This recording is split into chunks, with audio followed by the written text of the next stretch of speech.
भवतु सब मंगलम। साधु साधु साधु। तो आज के बीते हुए दिन के बारे में जल्दी जल्दी बात कर लेते हैं। अरे नहीं नहीं नहीं नहीं, आज हम लोग बीते हुए दिन पे बिल्कुल भी बात नहीं करेंगे। क्यों नहीं बताएंगे पापा? हम इतने दिनों के बाद नानी के यहाँ से हमारा परिवार में आए हैं, तो सबसे पहले हम ही बताएंगे, हम ही बताएंगे, हम ही बताएंगे। ठीक है ठीक है ठीक है, बताइए लेकिन जल्दी से। हमारा दिन? ओ हमारा दिन, अब क्या ही बताएं हमारा दिन। जब हम घर के अंदर आए तो लगा जैसे वक्त रुक गया हो।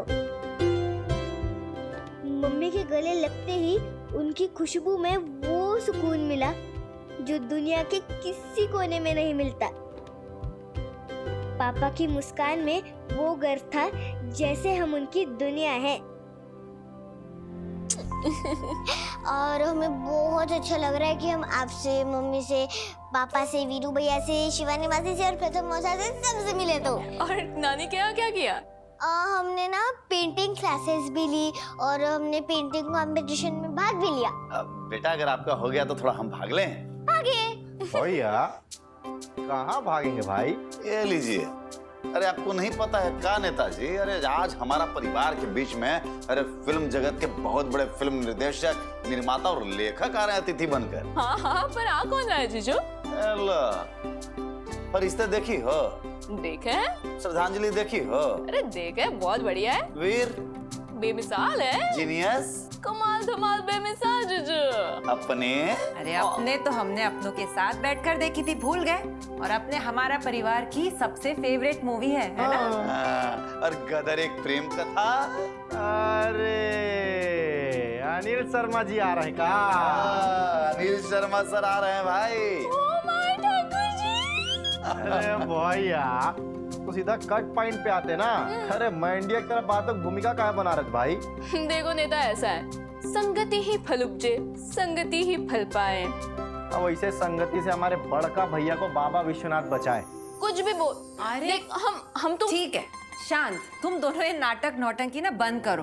और वैसे भी हमें हमारा परिवार और जी टीवी के दर्शकों को एक बहुत ही जरूरी जानकारी देनी है।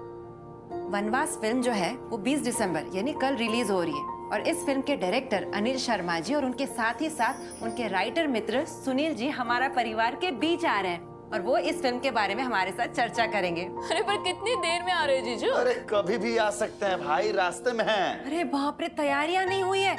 देवर जी आप वो गुजिया लेके आए कि नहीं? भाभी हम भूल गए बुलाना। अरे भूल गए? इतना बड़ा बड़ा भाषण याद कर लेते हैं लेकिन ये गुजिया के बारे में भूल गए। पकड़वाइए, पैसे 50 दिए रुपए उसको? पकड़वाइए। अरे कल दिए तो थे, बचा होगा ना उसमें से। अरे कहाँ बचा? ईंधन डलवा लिया। 50 रुपया कैसे भैया? 1000 रुपया दो। कितना? 1 मिनट, 1000? 1000 1500 ले लीजिए। ये देखिए, विजय भैया 1500। 1000 रुपया में काम चल। दीदी बहुत। भगवान आपका भला करे। सुनो ना। अब है। और हमारे लिए चॉकलेट भी। हाँ हाँ सब लाना, लेकिन अच्छे से पकवान लाना, ठीक है? और चॉकलेट भी। आप जो है ना अपने देवर को एकदम बिगाड़ रही हैं, ज्यादा पैसा दिलवा कर। जाओ बेटा होमवर्क कर लो, इसके पहले मेहमान आ जाए। दीदी आज तो बख्श दो इसे। एंडी पढ़ाई उतनी ही जरूरी है। जाओ बेटा पढ़ाई करो। रात होमवर्क कराते रहते हो। नहीं बेटा, नहीं करेंगे। हमारे प्यारे जी टीवी के दर्शकों, इससे पहले कि हमारा परिवार के बीच में आज के हमारे अतिथि और जाने माने फिल्म निर्देशक अनिल शर्मा सर आ जाए, उससे पहले आज हम जी टीवी पे प्रसारित होने वाले आपको सारे शोज की जानकारी फटाफट दे देते हैं। तो सबसे पहले शाम 7 बजे देखिए जी टीवी का एक प्यारा सा शो, बस इतना सा ख्वाब। भाई आपको दिखाते हैं इस शो की कुछ प्यारी सी झलकियां। अगर तुम्हारे बस की बात नहीं है तो हम पैसे देकर बाहर से करवा लेंगे। पैसे देकर क्यों करवाएंगे? आप फिक्र मत करो, हम ऐसा मेकओवर कर देंगे इस जगह का कि आप भी पहचान नहीं पाओगे। इतने बड़े बिजनेसमैन टूटी चेयर पर कैसे बैठ सकते हैं? नई शानदार कुर्सी तो बनती है। अगली बात जो हम बताने वाले हैं उसको देख के तुम बेहोश होकर गिर जाओगी। फिर 7:30 बजे देखिए शो कैसे मुझे तुम मिल गए। चलिए देखते हैं शो की कुछ झलकियां।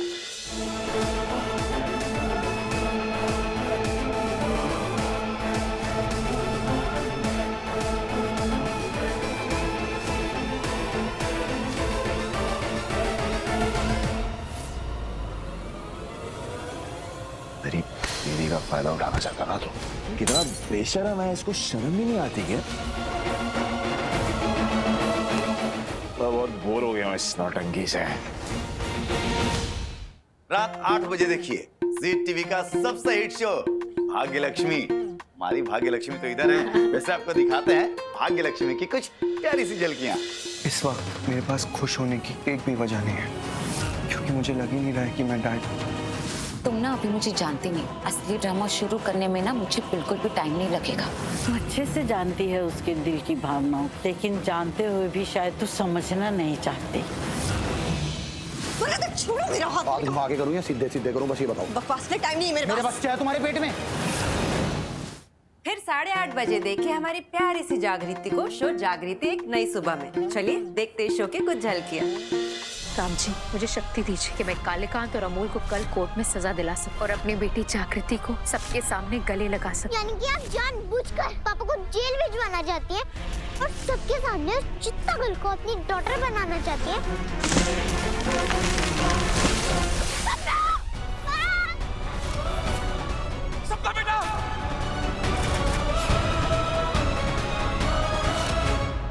रात 9 बजे देखिए जी टीवी का एक बेहतरीन शो कुमकुम भाग्य है। तो आइए आपको दिखाते हैं कि कुमकुम भाग्य में क्या चल रहा है। हेलो हेलो खुशी दी,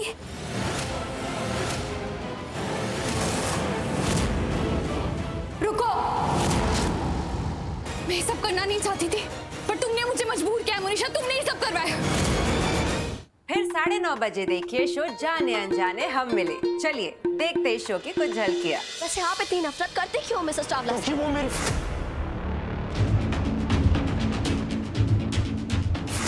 हम भले ही एक छत के नीचे रहेंगे, लेकिन हमारी दुनिया अलग अलग रहेगी। ये गठबंधन तुम्हें याद दिलाएगा कि तुम्हें मेरी जिंदगी में कदम रखने की इजाजत नहीं है, ना आज, ना कल, ना इस जन्म में, ना अगले 7 जन्मों में।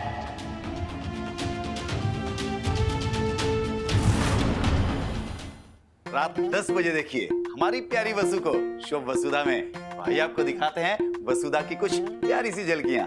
जैसे जैसे समय बीतता जाएगा ये व्रत और भी कठोर होता जाएगा। बुरा साया आपके व्रत में विघ्न डालने की पूरी कोशिश करेगा, लेकिन समझ लीजिए यही आपकी ममता की परीक्षा है।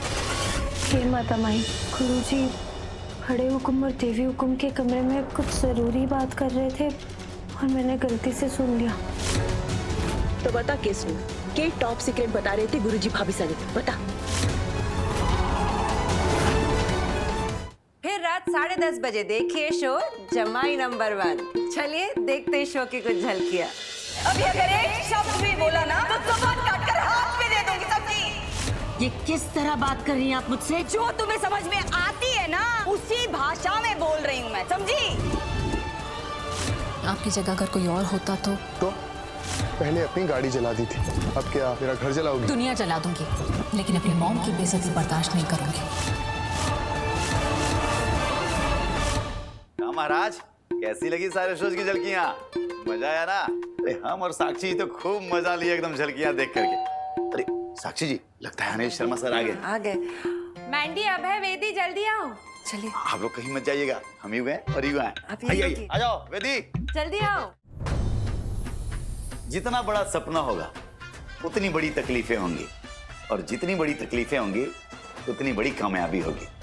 ये खूबसूरत पंक्तियां आज हमारा परिवार के बीच आए हुए एक ऐसे शख्सियत जो अतिथि के रूप में पधारे हैं उन पर बिल्कुल सटीक बैठता है। और बैठे भी क्यों ना भैया, क्योंकि उन्होंने काम ही ऐसा किया है। उन्होंने अपनी जिंदगी में ऐसा मुकाम ही हासिल किया है जिस पर हम और आप ही नहीं बल्कि पूरा हिंदुस्तान गर्व करता है। जिस उम्र में नौजवान जो है अपने भविष्य के बारे में सोचता है, करियर बनाने के बारे में सोचता है, उस उम्र में ये नौजवान जो है भगवान श्री कृष्ण की नगरी मथुरा से फिल्म इंडस्ट्री मुंबई में एक निर्देशक बनने के लिए रुख करता है। और उस समय के दिग्गज निर्देशक श्री स्वर्गीय B.R. चोपड़ा साहब को असिस्ट करते हैं। और 2 साल के बाद यानी मात्र 21 साल के उम्र में वो एक फिल्म बनाते हैं श्रद्धांजलि, जो भैया उस जमाने में ना एकदम ब्लॉकबस्टर साबित होता है। और उसके बाद वो हमारे और आपके दिलों पे छा जाते हैं। तो भैया दिल थाम करके बैठ जाइए अपने टीवी स्क्रीन के पास, क्योंकि आज का जो एपिसोड है ना बहुत होने जा रहा है एकदम खास। और एक बात आपको बता दें, इसी 20 दिसंबर को सर की बहुत अच्छी फिल्म रिलीज हो रही है जिसका नाम है वनवास। तो दिल थाम करके बैठे रहिए अपने टीवी स्क्रीन के पास, क्योंकि भैया ये एपिसोड ही है कुछ खास। तो सर सबसे पहले आपका स्वागत है हमारा परिवार में। अनिल जी, 20 दिसंबर यानी कल आपकी मूवी वनवास रिलीज हो रही है, तो हमारे परिवार के दर्शकों को इस मूवी के बारे में थोड़ा डिटेल में बताइए। मतलब इस मूवी में क्या दिखाया जा रहा है, क्या मैसेज देने वाले हैं, और किरदारों के बारे में कुछ बताइए। देखिए, वनवास का क्या है कि अपने ही देते हैं अपनों को वनवास। ये आज की संसार की बहुत बड़ी रियलिटी हो गई है। होता क्या है कि ये एक पारिवारिक फिल्म है। हमारी भारतीय संस्कृति के संसार में ही परिवार सबसे महत्व होता है, लेकिन आज इतने ओल्ड हाउसेस, इतने मतलब हम घर घर में वनवास हो गया। एक बुजुर्ग 70 साल का आदमी वनवासी ही है। वो आप कब आपने अपने पिता से के साथ बैठ के गप्पे मारी हैं? कब आपने पिता से गले लगाया है? हो ही नहीं रहा। कोई बम्बई, कोई दुनिया दूसरे शहरों में लोग रह रहे हैं, तो घर घर में वनवास हो गया है। हमारी जो पारिवारिक स्थितियां हैं, पारिवारिक परिस्थितियां हैं, वो जो एक संयुक्त परिवार था वो टूट चुका है। एक न्यूक्लियर फैमिलीज हो गई हैं, हम बहुत अकेले हो गए हैं। तो इस समस्या को लेकर, और सबके अंदर ग्रीड बहुत आ गया है, उस ग्रीड की वजह से बहुत सारी चीज़ें हो रही हैं। ये फिल्म का जन्म कैसे हुआ वनवास का? एक खबर पढ़ी थी मैंने जब मैं गदर 2 बना रहा था। एक मियाँ बीबी विदेश से आए, वो अपनी माँ से मिले, विधवा माँ थी, उनकी पिता रहे नहीं थे। वो माँ से बहुत लिपटे, बहुत प्यार किया। माँ ने बहुत तरह के खाने बनाए, बहुत तरह की चीज़ें बनाई। माँ को कहा, माँ हम तुमको बहुत मिस करते हैं, सब कुछ है, तुमको हमारे साथ अब कनाडा चलना है। माँ ने बोला, अरे मैं कहाँ जाऊँगी अपना पैतृक घर छोड़ के, ये वो उनका नहीं माँ चल रहा है। और माँ बहुत वो इमोशनल हो गई। माँ तो माँ होती है। माँ ने कहा, ठीक है, घर का क्या करेंगे? माँ घर को भेज देंगे, अब यहाँ थोड़ी आना है, अब तुमको वहीं रहना है हमारे साथ ही। घर भेज दिया। पैसे का क्या? पैसा तो बेटे के अकाउंट में माँ ने डाल दिया। और उसके बाद 3 टिकटें कराई, एयरपोर्ट पहुंचे और माँ को बोला, माँ तू बैठ यहाँ पे, हम लोग टिकट का देख के आते हैं क्या हो रहा है। और माँ को बैठा के चले गए और आज तक वापस नहीं आए। और माँ घंटों बैठी रही। फिर पता लगा ऐसे ऐसे। तो ये किस्सा सुन के मैं एकदम हिल गया कि लोग कैसे अपनी माँ को ऐसे वनवास दे सकते हैं। तो मुझे लगा कि इस विषय को छूना ही चाहिए और एक फिल्म बनानी ही चाहिए जिसमें हम ये बताएं कि माता पिता का कर्म होता है बच्चों को पालना, और बच्चों का धर्म होता है पिता को संभालना, माता पिता को संभालना। जब बच्चा छोटा होता है, ये जब छोटे बच्चे हैं, इनके लिए आप अपनी दुनिया में, आप अपनी स्कूल छोड़ देंगे, कॉलेज छोड़ देंगे, अपनी नौकरी छोड़ देंगे, इनको जरा सी भी तकलीफ होगी, आप इनके लिए सब कुछ करेंगे। लेकिन जब आपके माँ बाप बुजुर्ग हो जाते हैं, वो भी तो बच्चे हो गए, उनके लिए भी आपको समय निकालना है। वहाँ आप समय और प्यार ही चाहते हैं। तो ये इन संस्कारों को गहराने के लिए ये फिल्म को देखना और बनाना बहुत आवश्यक था। गदर 2 की अपार सफलता के बाद जी हमारी जब सर से बात हो रही थी तो हमने कहा था कि सर कोई गदर 3 बनाते हैं, कुछ और बनाते हैं। लेकिन सर ने ये बोला बहुत ही मार्मिक ढंग से कि सिरवैया जी, ये फिल्म जो है बहुत जरूरी है समाज के लिए। As a maker, as a writer, as a director, मेरी ये जिम्मेदारी बनती है कि मैंने समाज को क्या दिया। तो वो एक लोगों ने तो मुझे इतनी बड़ी हिट फिल्म दे दी गदर 2, मैं लोगों को कुछ तो दूं। बिल्कुल सर। तो मैंने फिर वनवास सोची। और वैसे भी कहते हैं सर कि फिल्म जो है ना, एक दर्पण होता है जो समाज को आईना दिखाता है। अब फिल्म का मतलब आप जो बता रहे हैं फिल्म के बारे में, वो इतना अच्छा लग रहा है, तो फिल्म का ट्रेलर कैसा है वो तो हम देखे हैं। वैसे हमारा आप दोनों से भी सवाल है कि वनवास के शूटिंग के दौरान आपका कोई यादगार पल हो जो आप हमारे दर्शकों के साथ शेयर करना चाहेंगे? अरे हम तो ऐसा कोई पल ही नहीं है जो भूले हो। बनारस का हर पल यादगार, यहाँ का मलइयो यादगार, चाट यादगार, हर घाट यादगार, यहाँ का वीरू और यहाँ का हर कैरेक्टर यादगार। और यहाँ जो हजारों की भीड़ में जो हमने शूटिंग की दशमेश घाट पे और भी कई घाटों पे, वो इतना आनंद था। और क्या थे कि हम लोगों ने एक सीन ऐसा था जिसमें हमारा अपना भी क्राउड था और लोगों का भी क्राउड था और घाट पे भी क्राउड था। हमने कई कैमरे लगा दिए। हमने नाना और उत्कर्ष को बोला, उत्कर्ष का इंट्रोडक्शन सीन था कि भाई तू लग जाओ, और दोनों ने अपना प्रिपेयर थे और दोनों सीन कर रहे थे। पब्लिक बीच बीच में घुसा रही थी, उनको समझ नहीं आ रहा था शूटिंग हो रही है लेकिन ये धक्के भी दे रहे थे, तो बड़ा मजेदार, बड़ा मजा। अनिल सर, भारतीय फिल्मों की अगर बात करें और फिल्मों में अगर भैया गाना ना हो तो फिर फिल्म देखने का आनंद ही नहीं आता है। क्या साक्षी जी? सही बोले ना? तो जैसा कि वनवास आ रहा है, इसमें गाने भी बड़े अच्छे अच्छे हैं। ये गाना तो भैया लगता है कि एकदम बनारस में ही फिल्माया गया, वो गीली माचिस वाला। वैसे सर, हम ना इस पर रील जरूर बनाएंगे, प्रॉमिस। बस बनाओ, बिल्कुल बनाइए। और आप सब लोग नाचो उस रील और में। आप अपने दोस्तों से भी बनवाइएगा। हाँ? अरे तुम बनाओगे, लेट हो जाओगे, तुरंत वो दिमाग में बैठा लिए बेदी, तुरंत जाएगी और बना लेगी एकदम। अरे इसको बहुत पसंद आया, बीच में देखा बहुत पसंद नाचा आया। नाचा जी, जी, उसने, गाने में नाचा है। बहुत बहुत बढ़िया। हाँ, देखिए, देखा। देखिए, हाँ, अभी भी क्या एकदम। बात है, क्या बात है। सर, आपने देशभक्ति और परिवार के ऊपर इतने सारे फिल्म बनाए, तो आप बच्चों पर कब बनाओगे? मेरी बेटी भी यही मुझसे पूछती है कि बच्चों पे कब बनाओगे। अब मैं बनाऊंगा, बच्चों पे भी बनाऊंगा। चलो, वैसे ये फिल्म बच्चों के लिए भी है, बनवास बच्चों के लिए खास है। मैं तो ये कहूँगा बच्चों के लिए ही है। ये बच्चों, क्योंकि बच्चे इस फिल्म को देख के वो समझेंगे, जो मतलब समझेंगे नहीं, फील करेंगे। और जब तुम ये फिल्म देखोगी तो अपनी माँ से और लिपट जाओगी।